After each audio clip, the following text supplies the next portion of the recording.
Hi, I'm Miss Reese, and today we're going to be creating a polar bear painting, and we're going to create the texture of the fur with something unique, a fork. So, follow along. Teachers, you may want to have these already cut out.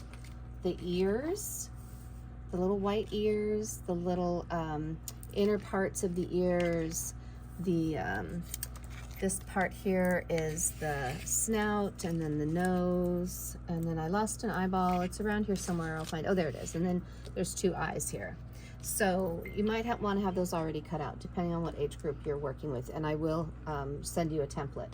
So the first thing that we're going to do, and this is like super easy, we're going to take the paint, white paint, a glob of white paint, and we're going to just spread it out on our plate, and then we're going to knock most of the paint off, and then we're going to start moving around in a circle. We're just going to go like this, keep moving that paper around, and we're just going to keep going outward like that, because you're building the idea of the texture of fur.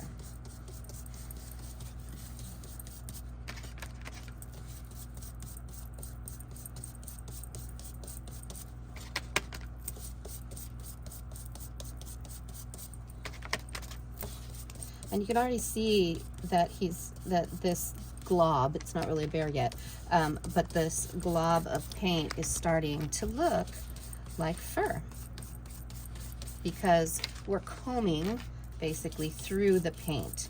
Instead of brushing through the paint like we normally would if we had a brush, we're going to just keep going around in a circle, brushing through that paint until you have something that looks ovalish and is covering most of your paper. And it's pretty quick. And it's enjoyable too, because it just feels good to smush all this paint around, especially with something unusual like a fork. You can see all that texture happening. Okay, I think that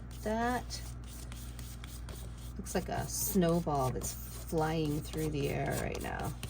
It's like hurtling through the air. It's got a lot of energy. Okay, now I can set that aside.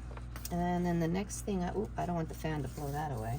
That'll blow paint all over the place. I'll just leave that right there. Okay, the next thing I'm going to do is I'm going to grab some white glue. You don't have to use tacky glue. That's just what I have hanging out right here close by, within arm's reach. So I'm going to put some glue here. I'm going to put that ear down and press it and wiggle it so it stays. And I'm okay with the edges of my paper curling up, because I feel like it gives the whole end product a little bit more dimension. And then I'm going to put that one right there. Then I need a little dab of glue right there for the inside of the ear. And the inside of the ear. So now our bear has ears starting to happen here. And we're going to put the snout on, if I can grab hold of it. And there we go. The snout is going to go right here. I'm just going to smush it in place. And then the nose is going to go right here.